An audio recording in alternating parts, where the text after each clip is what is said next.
Hello and welcome to this edition of Finance and Technology Insights. I'm Brian Williams from Northshire Consulting. He's Eric Buhrendorf from EVERNET. What's happening, Eric? Round two. What an amateur move. I love it. Yeah. What's going on? Yeah. So we missed the first minute or two there, not hitting the record button. So we missed last week. So kind of out of the loop of it. So you were traveling. How was that? Yeah, we went to San Antonio. The weather was not great, but we got to see some family, so that was fun. And it's always nice to get the girls on planes and traveling, and they really enjoy it. So, how about you? What'd you do last week? We so we went to my mother's for Easter. We were up there for it was just Saturday and Sunday, I guess. My wife unfortunately had to travel on Monday. It was her spring break as well, being a teacher, but she had to travel for a funeral on Monday. So she left early Monday morning and then got back late Wednesday night. And then Thursday and Friday we're just kind of recovering from that. I still had work to do and getting around tax time. So all of that's happening. Last week was my first week of my son's little league. So that was exciting. So How was it? It was good. I think I think he enjoys it. I think it's different than karate, not better or worse, just different. And he's been doing karate for about 6 months now, I guess. So a lot of that, I feel like sometimes he's just kind of going through the motions. He's not real sharp and like quick to it type of thing. Which again, he's been at the younger age group of both of the younger end of the age group on both activities. So as you know, there's a big difference between not going to kindergarten yet and having that first year of kindergarten under their belt. Oh, so, yeah. As far as going through gym class and stuff like that, he's been at daycare and preschool full time, the whole time for long days. So he's okay with that, but being around the bigger, older kids at this point is sort of fun for him. So he's into That's exciting. That's exciting. It's kids sports are as much for the parents as it is for the kids, but nobody says that when we were growing up, you know what I mean? No, the parents didn't say that. Yeah. No, it's nobody really says that, but my daughter's just my older daughter just started soccer again, and me and my wife just love Saturday morning, Sunday morning soccer games. It's fun to get everybody out of the house. You go do the activity, you see some friends. It's kind of this collective experience, and then you go out to brunch, get a coffee, and it's just it's kind of a nice break from Saturday morning cartoons on the couch. Yeah, definitely. That's what we did a lot of, or at least I did a lot of. I don't think the cartoons are as exciting now. Maybe they are. No. Are you coaching any soccer or spectating? No, I'm like hyper competitive, so I have to either be like I either have to be like I don't want to use the word that I was going to use. I either have to be like off and non-participating, or like I have to. It's like when we go to soccer and we watch her games and stuff. Like I have to. It's an exercise for me to sit there calmly and quietly, which I succeed at these days because of I'm being 40. You kind of learn how to get along, but I'm just afraid of if I were to. The coach was chronically absent last year, and they were missing a lot of practices, and I got so aggravated that I said, listen, I finally said, I'll run a practice if you're not going to show up. And he set me up for that. And then like 3 parents wanted to like also run the practice. Oh. And I was kind of already like the machine was already running, and then like it was this. And then I did what I always do, which is this like hyper type A. Like I just like it was too much. It was too much. So I have to not do that, I think. Yeah. We, he asked me, I knew the coach. He asked me if I wanted to coach, and I was like, oh, I don't really want anything official. I didn't want to commit to going every time, because the way it is with karate now, where you kind of trade off, like I'll usually go Monday and then Wednesday, Lauren will go. So I didn't want to commit to every week, but I knew that I'd be probably at the majority of the practice. So basically I'm joking around. I'm a glorified ball boy, I was going to say, carry the ball bat, the ball bag or whatever. Yeah, and when the coaches at the end of the practice are doing a little huddle up meeting, I'm going around and like picking up all the stuff. So, and that's perfectly fine with me. But that first week was hard for me to watch him like being coached, and I know the right words to say to him because he's my child. But he's my son is a. Before we get into it, I'll just give you one quick story. But so they were doing this drill, and the point of the drill was to keep the glove on the ground, right? So the ball didn't roll underneath him.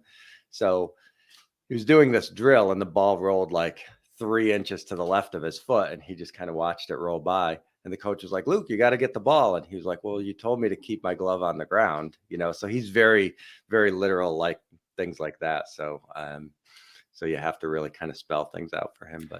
But as chaos, all this chaos is part of the process, though. Yeah.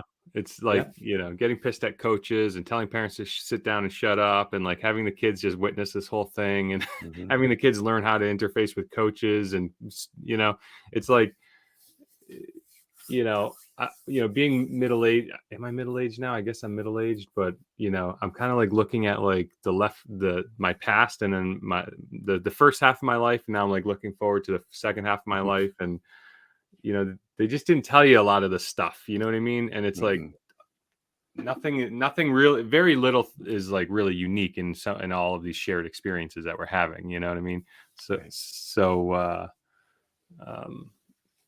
Yeah. I remember when you were younger thinking like parents and coaches had it all figured out type of thing. Yeah. And like, well, I don't know, you're an adult. Don't you know how to like fix that? Don't you know how to do that? Don't you know everything? One thing that an expression I'm hearing a lot in my head is youth is wasted on the young. Yeah.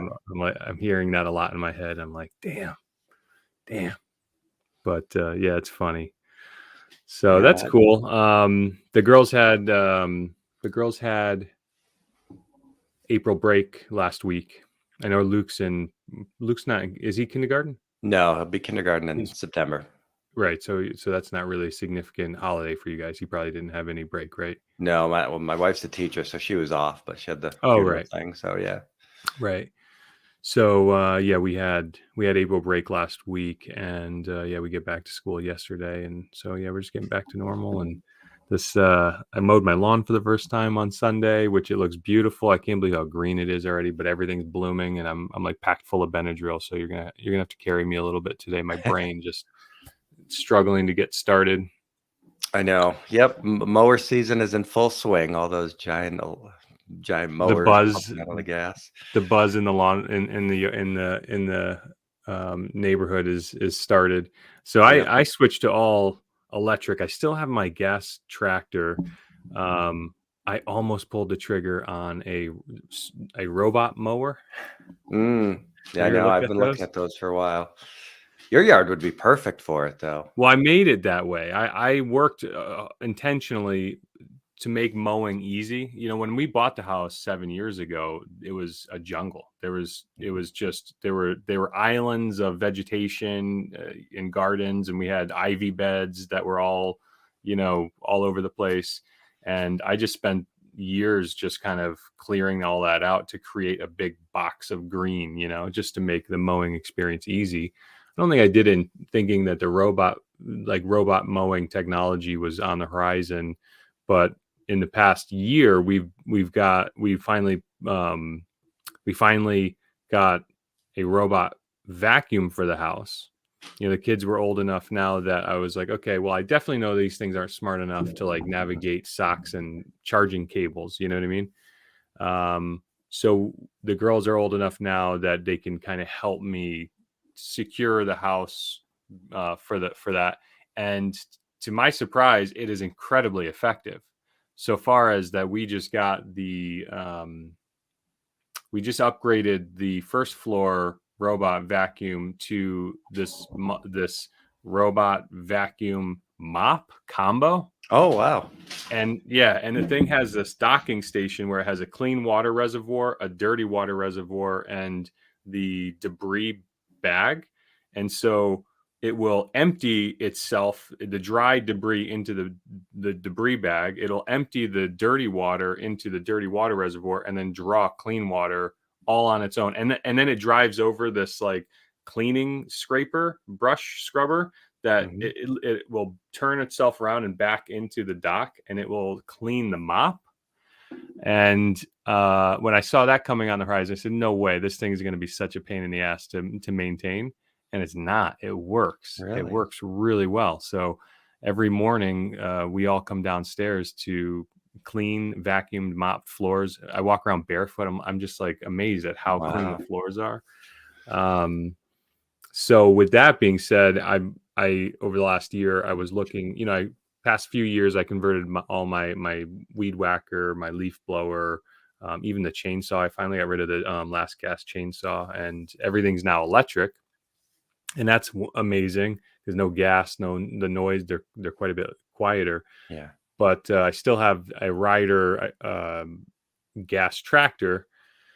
And the reason why I didn't want to go with the robot mower is because the original versions you had to install a wire around the Right. perimeter of your yard, and then you had to create like islands and do perimeters around things you didn't want it to hit and stuff. And I was like, definitely not doing that. They're definitely going to come out with a smarter version of that, and this year they Mhm. did. Mhm. So Husqvarna makes the it looks like they're the premier maker of these robot mowers, and they just came out with one that uses sensing technology just like the vacuums do. So I called the dealer, and Sunday I had him scheduled to come to the house on Monday, and I don't know, it's not inexpensive, Right. you I know, know. Yeah. and I was running the numbers on what that would cost, but at the same time, with the lawn, you have this like haircut experience where like the first day or two you mow the lawn, looks great, right? And Yeah. then you kind of like go through your motions in your life, your daily life or whatever, and then by the time the weekend comes, you're like, it kind of looks ratty. But Mhm. these robot mowers will just mow every night for you, just so every single day you have like the pristine lawn. So Right. I'm kind of motivated by that. Plus, not having to burn an hour or two a week, on the tractor. So Yeah. So you're not somebody who enjoys that tractor experience? no, and my I do like working on the lawn and making the lawn look nice, but no, I absolutely hate wasting an hour on this loud, obnoxious, gassy, dusty Mm. machine, right? And my wife and my dad last summer, I forgot what they bought me, but we were talking or something, and they're like, "Don't worry, we'll do." They set me up so like, "Don't worry, so you can mow the lawn." I'm like, I don't want to mow the lawn," and they're like, "What do you mean you love mowing the lawn?" I'm like, I don't. I'm like, what? I guess because you take care of something, people just kind of imply that Right. you like to do the thing. Like, listen, I don't leave dishes on the edge of the sink, but I don't like washing dishes. Yeah. Right. Right. Yeah. Well, some people do. Some people like washing dishes. So when we first moved in, we had a service that cut the lawn, and then um, we eventually phased out of that primarily because it was so loud. It seemed like the guy was coming like right during nap time all the time, and then our son would wake up. And at the same time, when my wife and I met, we were always running a lot and doing that sort of stuff. And then it sort of morphed into like walking and doing other things. And then there was a day, I think, when my wife went for a walk, same time the guy was here mowing the lawn. And I'm like, what are we doing here? My wife is out walking while I'm paying this guy to something does. So we ended up getting a push mower, a battery powered one. My wife actually really likes it now. She likes to be outside, and we kind of fight over who gets to mow the lawn, who gets to put Get the your steps in. podcast in, because they are so quiet. You don't need the big headphones anymore. Right. I Right. get and it's not like and with the watches now you get credit for it, so you're like, oh, I did my walk today, I did my whatever, and it actually is a fairly decent workout. So we do where we run into trouble is like if we're away, or if you get a stretch when it's either rainy or 90 degrees all the time, then it's not fun. But at least early in the season, it's kind of fun to get back out there. Yeah. What do you think? Do you guys have a smart vacuum yet, or like a robot vacuum? No. You No. don't. So you don't have that yet. No. Um, I don't. I'm not typically an early adopter. Yeah, So right. by the time I'm a technologist and a geek for sure, but I'm not an early adopter. None of the technology that I have is first generation. Mhm. I remember not infamously maybe, but I remember when the first iPad came out, and I said, I'm not getting the first iPad. It doesn't have a front-facing camera, but selfie cameras were not yet a thing. Hmm. But I clearly saw that it was on the horizon. I said, no Right. way. The next like this thing, the utility of this thing is completely lacking without a uh, Hmm. front-facing camera. And sure Right. enough, the iPad 2 came. The big feature reveal for the iPad 2 was the Right. front-facing camera. But my point is, we have the robot vacuum and it's working. I was skeptical. Hmm. It uses vision technology. The new one has a camera. It uses vision technology, and it sends us a picture and an alert if there's a shoe, and it identifies a shoe in its way. You know, Hmm. and I guess my point is that, and this is my lead into the Chat GPT and the AI Yeah. conversation that we're going to inevitably have today. But it's like this is the future, like slowly sneaking into our lives. And I have one of the headlines where I have is Chat GPT coming to healthcare, but like I already have the smart speakers all over the house. I've got the robot vacuum now. Hmm. I almost pulled the trigger on the robot mower, and all of these things are going to be just profoundly more adaptable and intelligent, kind of like I keep telling my dad and anybody who will listen to me that the hardware is no longer the limiting factor. you know Right. um in the first half of the 20th century, like they were still figuring out aerodynamic principles and the best way to shape an airplane. And Mhm. I don't claim that we've got the perfect version of what an airplane looks like, because they're still iterating and innovating on that. But um in essence, like to create a flying machine, or a self-maneuvering robot vacuum or mower, or a self-driving vehicle, like the form factor, the hardware is no longer really the engineering problem, kind of. And even to bipedal robots, they make bipedal robots that can walk like, on 2 feet. The limiting factor is the software. Right. And so if you have all of these things, it's almost like remember in Terminator 2, I think it was like in 2016, or was it the Matrix? But I think maybe the message was the same, that like it was like overnight AI was invented, and then Mhm. like that's when the war started. You know what I mean? Right. Without making it a war, and maybe it will become a war. I don't know, but um, it's weird how science fiction becomes reality, because I kind of do see how this is really going to be an overnight thing. It's like creeping into our lives Mm. now, but then overnight, if the software, it's just a new firmware update. You know what I mean? And it's like, Mhm. bam. What do you think Yeah, about that? there's definitely big leaps that happen, it's the going up the stairs or whatever you want to do. And when we look back from a historical standpoint, when we read about this stuff, it's like a page in the book, like, oh, electricity was invented and then everybody had lights. Well, obviously that's not quite the way that it worked, and you have to build out the infrastructure and everything like that. And when people say, wow, this AI, all this stuff sort of happened in the last few months. Well, they've been working on this for 6 years. It's just somebody put something out that was easily consumable by the masses, and then everybody else scrambled. And now you've got the compounding ability of people, which is, wow, I can do this and shrink this hour task into 10 minutes. Now I got 50 minutes. Now I can find the next 20-minute task and make that 5 minutes. And all this stuff starts to accelerate at such a rapid pace that makes it feel like it's an overnight sensation. But when you're living in it, it's different than going back and looking through the history. It does. It feels slow when you're in that adoption Mhm. curve, for sure. I keep using the iPhone release as like a significant milestone, which I think it is. Mhm. And that was 2007. Um, but Yeah, I don't know. I don't know. I guess I don't know what the point I'm making, but except that like they're putting cameras and microphones kind of in everything, Mhm. and now they're making appliances have the mechanization to move themselves, from your automobile to to your vacuum, to your lawnmower. And I was listening to, do you listen to Lex Friedman? I think you do, Yep. right? Or periodically.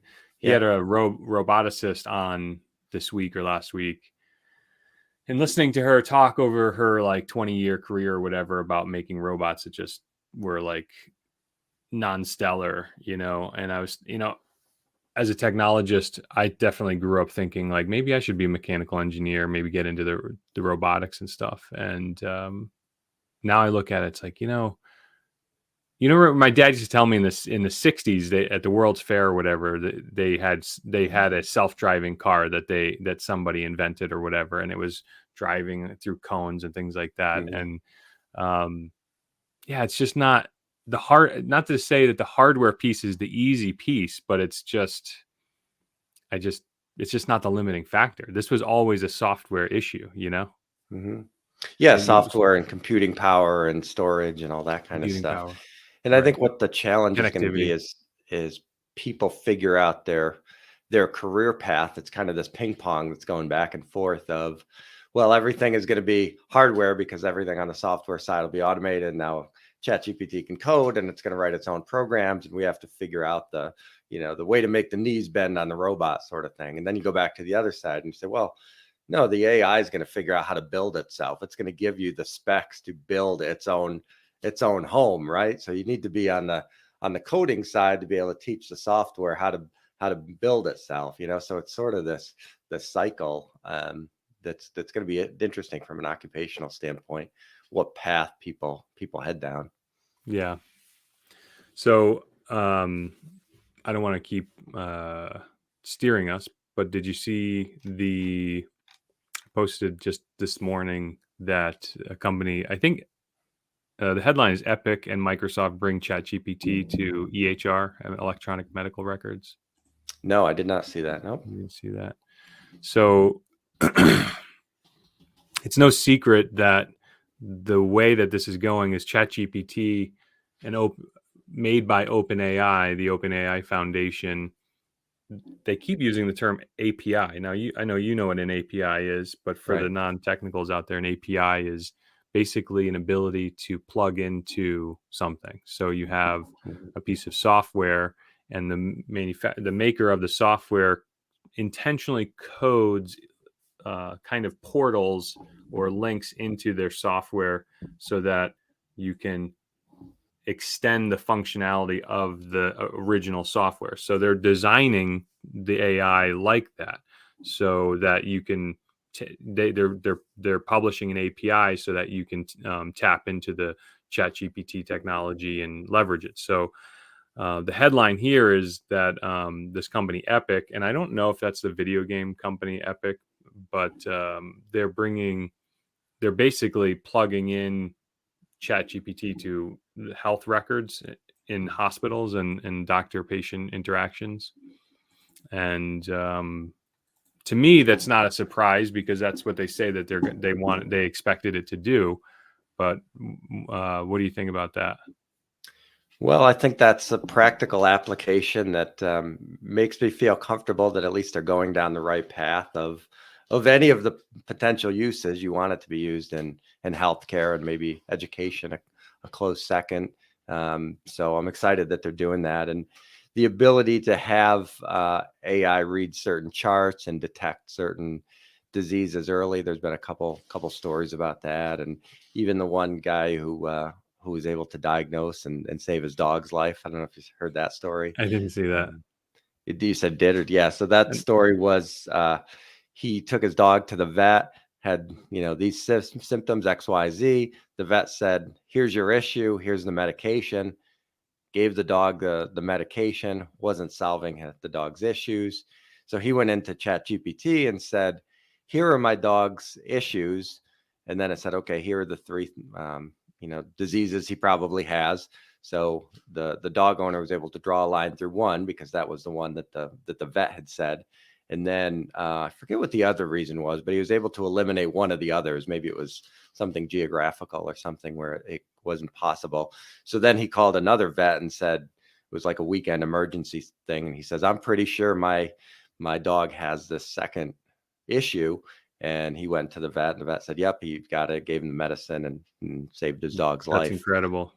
Yeah. So, and then we're hearing, some of the images stuff, like I said before, of being able to read some of these MRIs or cancer detection, or just being able to, if you're holding up an X-ray or something and you're looking at the doctor or the technician who's looking at that is only, might know some patient history, but obviously doesn't have the same ability to read their comprehensive history like AI might have. So if AI is able to stream this whole person's history in and lay that on top of this image that was just taken and say, oh, this person traveled to, the African safari or something 10 years ago, and now it looks like they've got this because other people in that area have had this.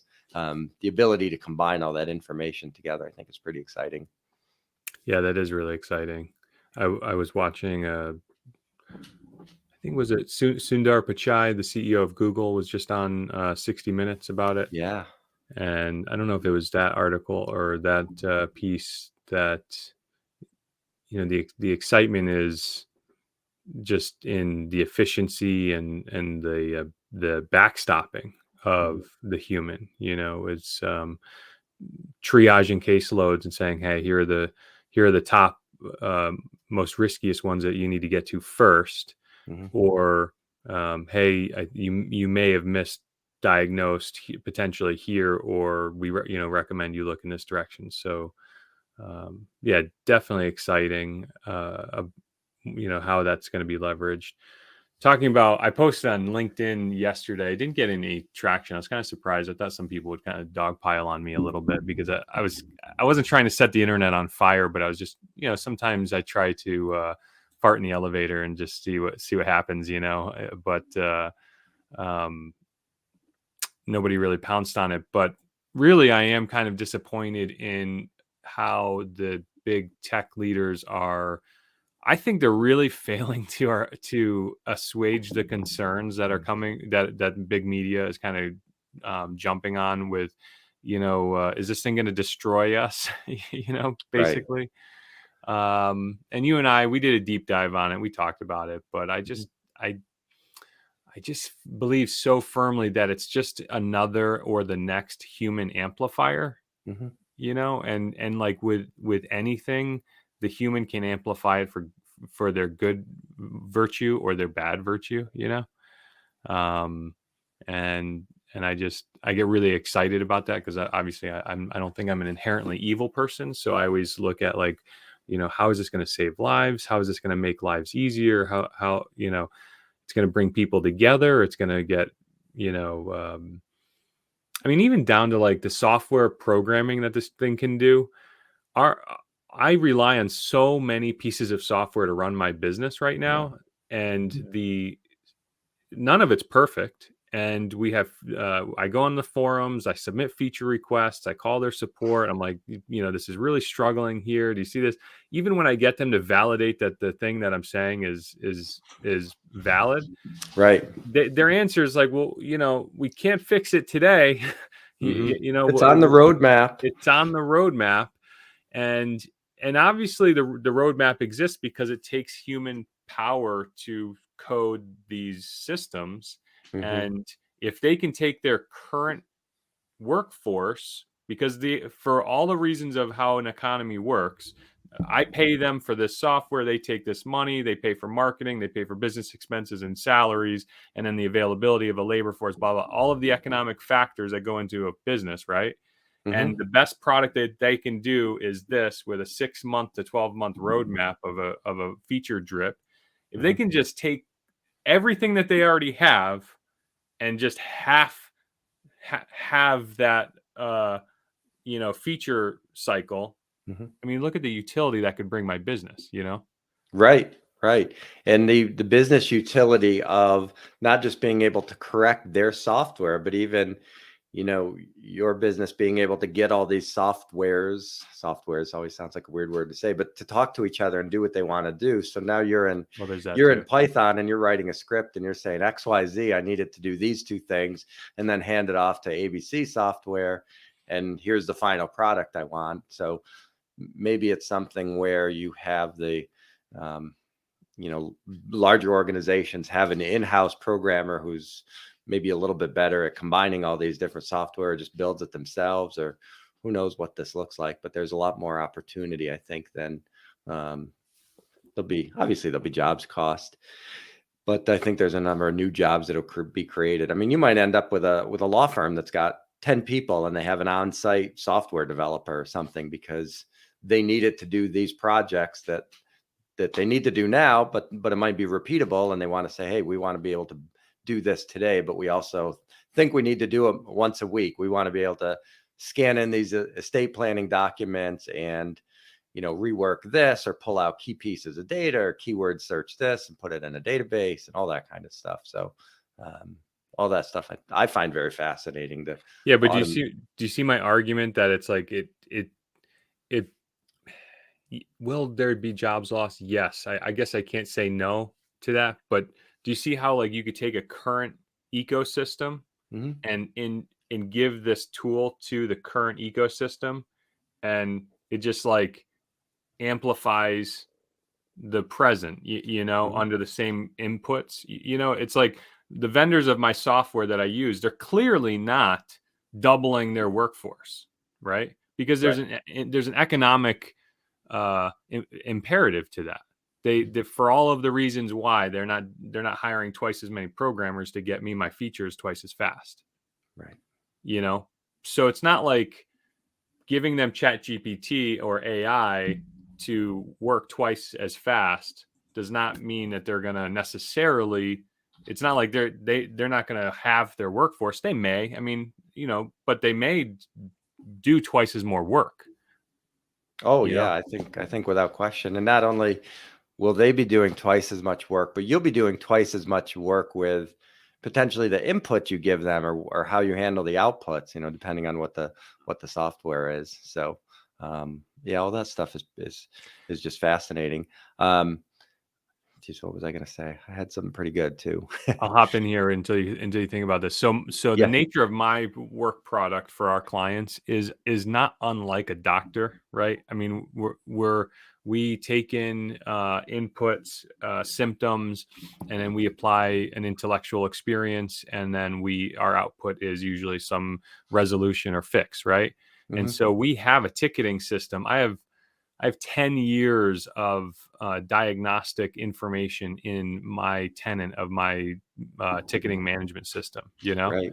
And if my software vendor, and I'm waiting for the headline, quite frankly, because the electronic medical records, EHR thing that Microsoft's doing in the headline that I talked about earlier, if my software vendor says, oh, let's see if we can tap ChatGPT's API to read our customers, ticketing system, that when a new ticket gets created, they, my industry does have chatbots. You know what chatbots are? Sure. But they're not. I don't have any trust in them, quite frankly. But what if the new chatbot technology could plug into my ticketing system and then use the contextual relevancy of our own data set for our own clients? You know what I mean? Like to tell the client, like, oh, hey, you called about this 6 months ago, and here's the fix. Yeah. Yeah, or even better, to be proactive about it. So if you've got a client who calls in that says, I have this issue, and then you use your AI to say, here's the client profile, here's the issue they just had. How many other clients do I have in my data set that could potentially run into the same issue in the next? Well, we do that now. We do that now, but it's a manual. It requires the whole team to have kind of privy to that history. So you're totally right.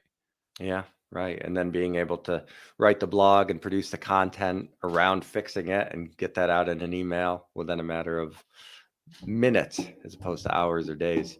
Yeah.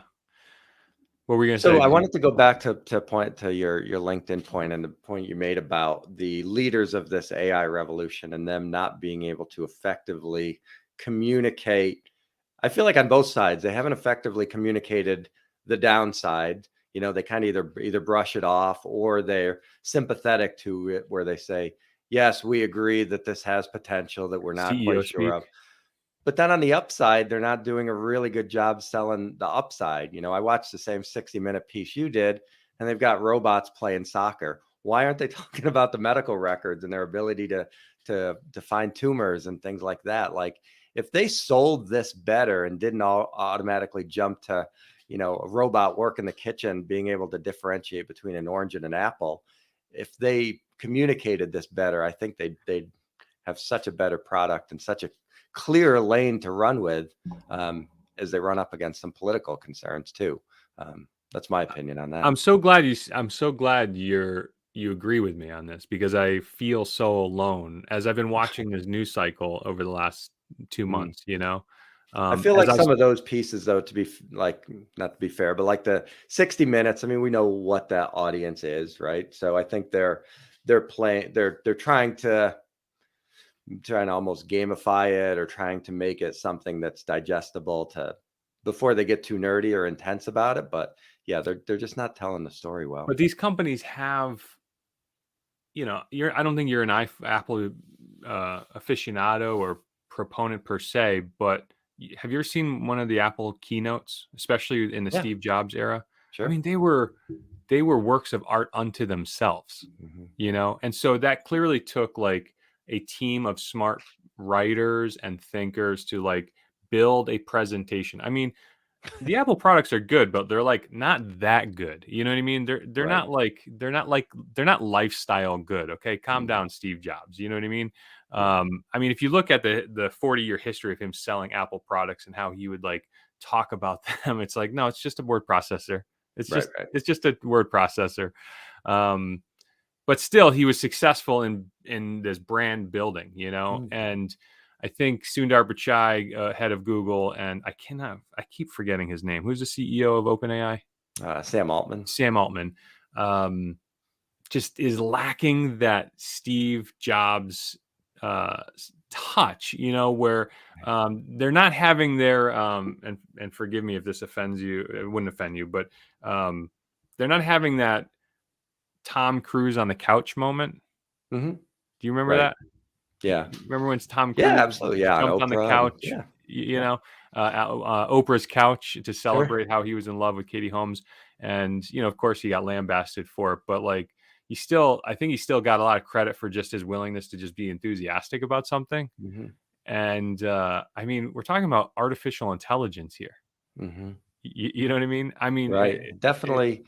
It's in desperate need of a rebranding already. And here's the funniest part about it. The whole irony behind the whole situation is these are the guys who have the technology that's supposed to help everybody communicate better. Before you go on 60 Minutes, type into your little bot, what is 20 minutes to best communicate the future of artificial intelligence in a fun way that spans across all demographics? And what are 3 key examples I could use to demonstrate the positives of this? Put it in your bot. Read it. ChatGPT. That's the funniest part of the whole thing is that they're talking about how it's so creative and it's doing this and doing that. And then I've got some, 50-year-old guy talking into a camera about nonsense. Crazy. That's so funny. That is hilariously funny. Right? That's the best piece of the show today is that point. ChatGPT, I'm going to be on 60 Minutes. It's typically a nosebleed audience. Give me 10 positive speaking points that sells the benefits of ChatGPT, of OpenAI or whatever. That is so funny. But anyways, I feel validated with your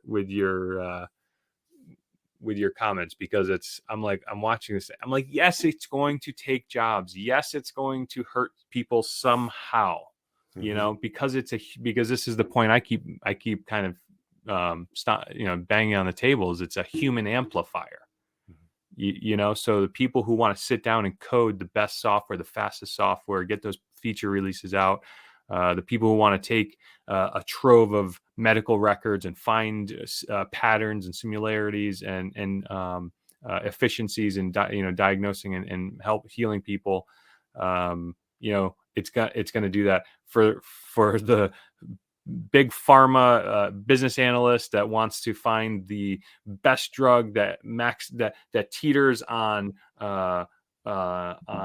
what's the word when you're addictability, you know what I mean? Like the thing that's like addictive but me and my wife were watching the Netflix documentary on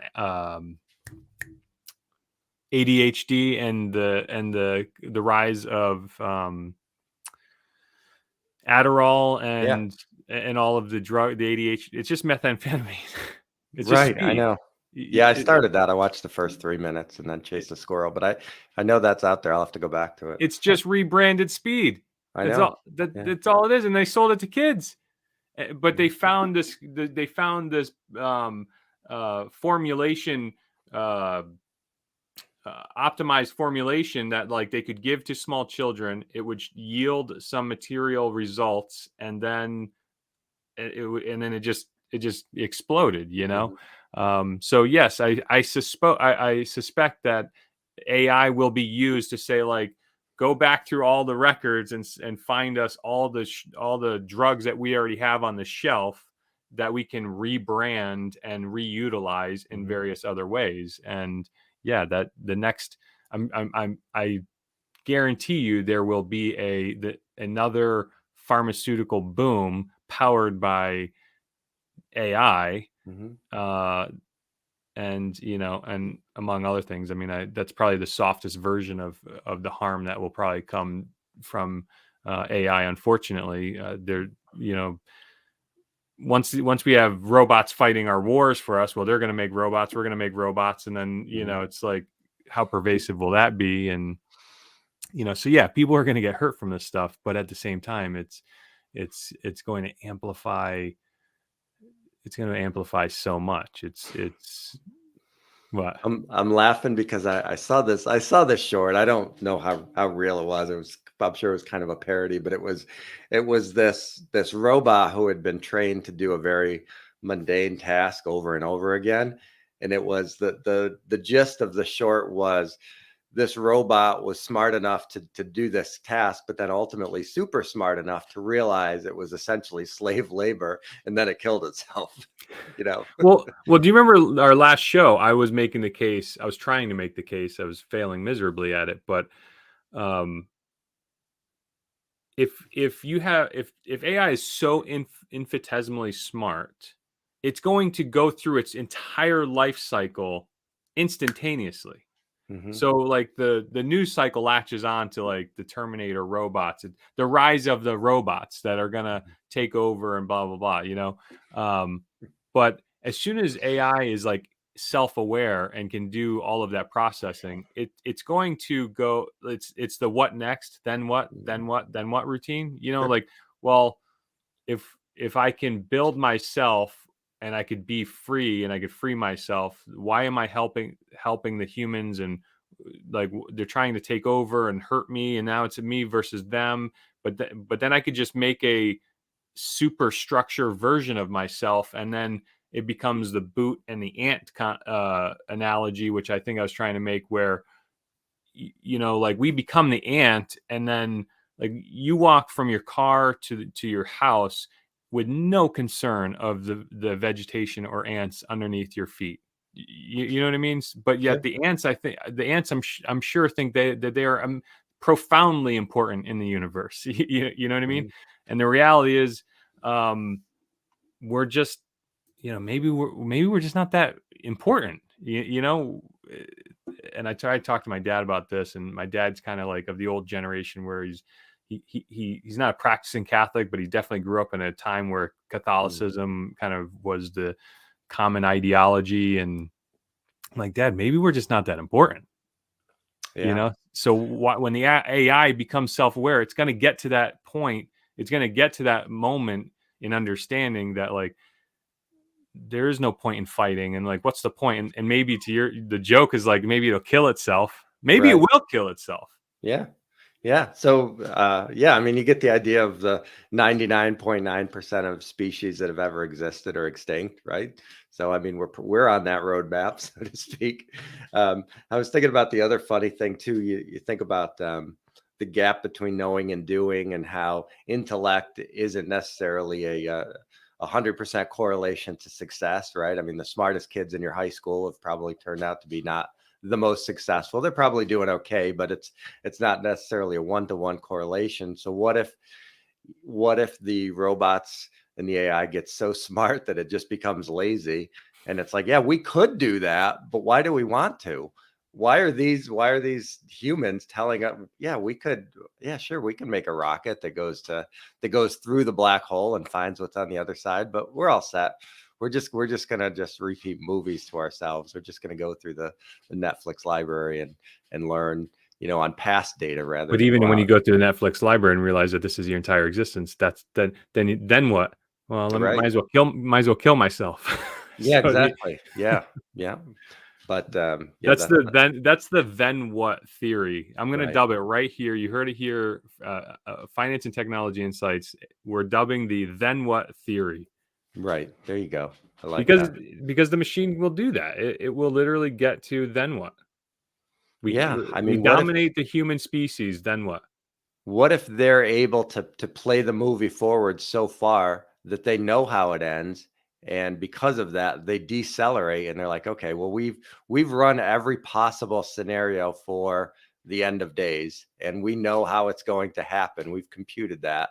So we know it's set to happen in this many light years or whatever. So we're not in a race to get there because we'll all be gone. So maybe So it we'll makes just slow fighting things kind of down. futile, doesn't it? Hmm. So Yeah. in the moment that this thing's going to destroy us, in the second moment it goes like, nah, Yeah, we're all set. there's no point. I'm so smart, I'm lazy. There's no point. Yeah. And 'Cause then then what? we're the gerbil on the wheel toiling and be like, will you deliver our mail for us and wash our dishes? And it's like, okay. Yeah. I mean, Right. it's like Yeah. because like who cares? Yeah, at least it gives them purpose. For To no do other their reason robot that their vacuums. energy they're not competing for energy or they're not competing for resources. It's Mm. it's I'm entertained that you went on that journey with me because that was also in my head. I think I was trying to articulate that last episode or two Yeah. where it was like the media storm around AI right now is occupying. It's almost like Matrix-esque or Mhm. Terminator-esque, where the media and the non-technicals, the normals as I call them, they're occupying this like present late 20th century, early 21st century paradigm where it's Mhm. like the rising up and conflict of nations, you know what I mean? And AI is just another nation that is coming up. But if you really think about it, like the brain, the super brain is just going to just run through all of the permutations of what, then what? Okay, fine. Right. We dominate you. Then what? Like, okay, we leave this planet. Then what? Okay, I'm stupid. I'm doing this with you on our Mhm. podcast. You know what I mean? Okay, Right. you said it yourself. You build the rocket. You leave the planet. Then what? Mhm. Okay, well, we find a new planet and we dominate that planet. Okay, then what? Mhm. Well, we dominate all the planets. Okay, well, then what? Well, Right. planets and gravity start failing and combining and destruction and and then what? And it's like, yeah, let's go back to Netflix. Yeah, exactly. Well, if they're able to discern just based on the geological structure of Earth what the whole entire universe looks like, and they can visualize it, and they're able to take the Big Bang and visualize how everything has already turned out, then why go? They've already seen that movie. There's to them, we have the difference of being able to watch something, on YouTube, watch a video of the Grand Canyon, and we know that that's a different experience from being at the Grand Canyon. We're able to tell the difference, but how does AI know the difference? They're not going to. So they have no desire to go to that place or to do that thing if they've already been able to visualize it and learn from it and extract the data. Then who cares? Instantaneously, Yeah. all concurrently. Yeah, that's pretty wild. It is pretty wild. The other thing, I think I mentioned this on the last episode too, is you and I we're contributing to AI.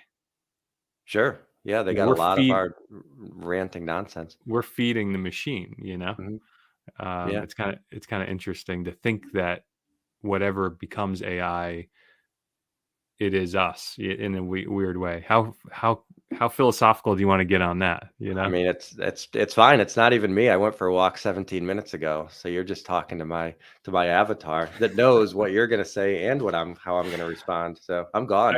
I get such a kick out of this exploration for some reason. I don't know why. It's so But funny. no, I think these are discussions that I think there's a place to have these discussions that, like, as you said, the technology people, they're so wrapped up into, that their presentation is not good. And then you have the normals who are just thinking, A plus B equals C. They don't have the equation that's this big. Or I'm going to lose my current experience, right? I have an Right. apartment in the city, or I have a 3-bedroom home with my husband and my 2 kids, and we mow the lawn and we go to church every weekend, and we, like, that's going to be upset, that's going to be, upended, and so, like, the AI, the machines are going to show up at our door. They're going to destroy us. They're going to destroy us. You know what I mean? They're going to take my job. It's like, it's so much more than that, and probably less than that all at the same time,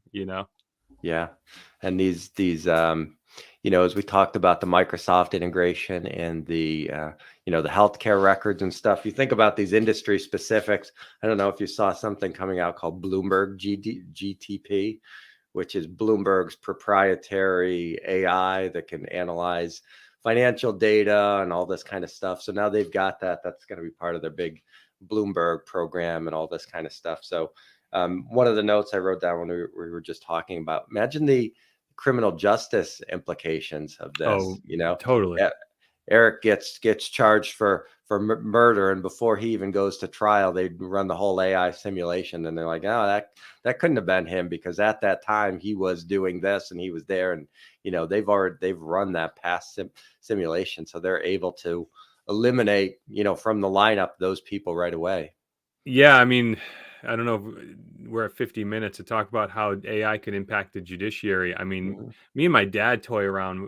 Me and my dad like to sit around and do deep discussions, and we do play around with these ideas all the time. And for the past few years, I've been bringing to our conversation, because in last, it's easy to say over the last 10 years or 7 years, like our society and culture has been kind of, upended in civil kind of unrest, if you will, Mhm. and all sorts of flavors, right? Sure. If that's that's the most PC way of saying that, I think. Mhm. And really, it's all about social justice and fairness and equality and blah blah blah, right? And you know, even down to, like, if you follow there's a Washington court that ruled one way about the abortion medication, and then you have a Texas court ruled another way, and they're in conflict with each other, but they're of the same judicial Mhm. system. Well, yeah, like legalization of marijuana, like in certain states, but it's still a Well, federal offense. I guess what I'm trying to zero in on is how judgment comes from people, Mhm. and people are imperfect, and AI and software is imperfect too. But at least if we have an if it, I can see a future. I guess my point is, in short, is that I can see a future where AI is adapted to the judiciary, in either flat out replacing judges, because if you can have a system Mm. that you control, yes, we control the system, and it will come with all the human biases to it, but you can uniformly administer it. It's that uniformity, right? It's like there, lawyers and companies and people who are litigating and at the federal level, they'll try to get their court cases moved out of state, Sure. and to different districts and things, because they say that they want a fair trial. I won't get a fair trial if you try me here or there. You know what I mean? Well, isn't the system supposed to be kind of like blind, right? Sure. So yeah, I mean, you started it, but I can easily see AI being adapted to the judiciary in an effect to create a uniform judicial system where you can have like more fair equity. That way, you don't have to worry about your financial background, the color of your skin when you're facing judgment. Hmm. I would agree with all that. The only thing I would change is if it's trained on the input that has biases in it. If there's a crime that's been committed, and they go back through data and they say, 70% of this type of crime has been by these type of people, therefore it's more likely that, given the two people in front of me, statistically speaking, it's more likely that the person who looks like this committed the crime than the other person. So if it starts with that base, that could be a problem. So you'd have to correct that or limit its input, and then that takes you down a different path. But I think that's the concern about some of the inputs and some of the bias.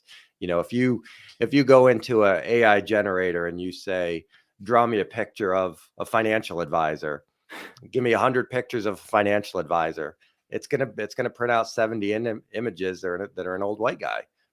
But that's 70% of the industry is old white guys. So how do we handle that scenario?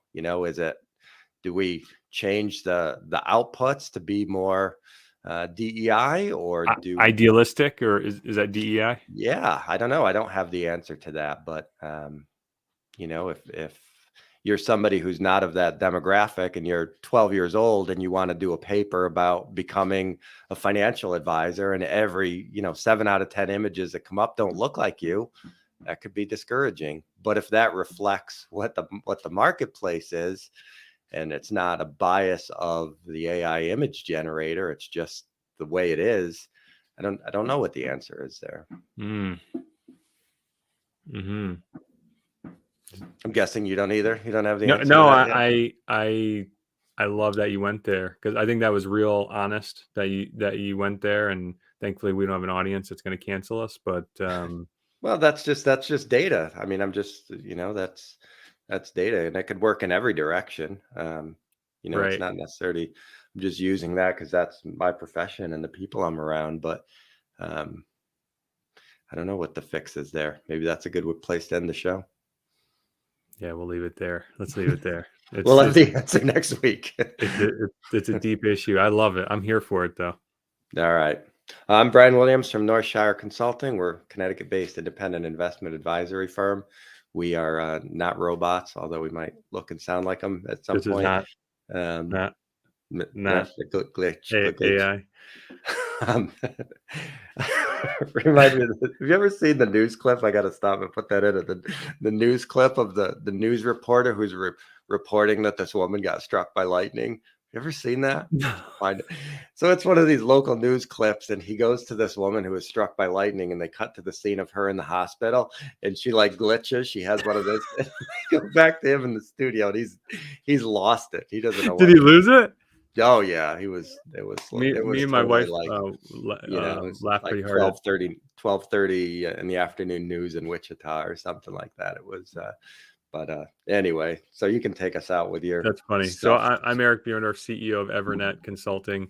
We just launched a digital marketing line of business, or division, if you will. So we can do your websites and we can manage your Google ads and your newsletters and your email campaigns and your CRM and your online reputation. And we are also an IT services company, so we can manage your servers and your networking and your cybersecurity and all of that thing. So we're kind of two businesses under one roof, handling the business services of businesses all over the country. If you want to talk to me about one of your needs, go to evernetco.com and click on the button anywhere on the page that says schedule discovery call.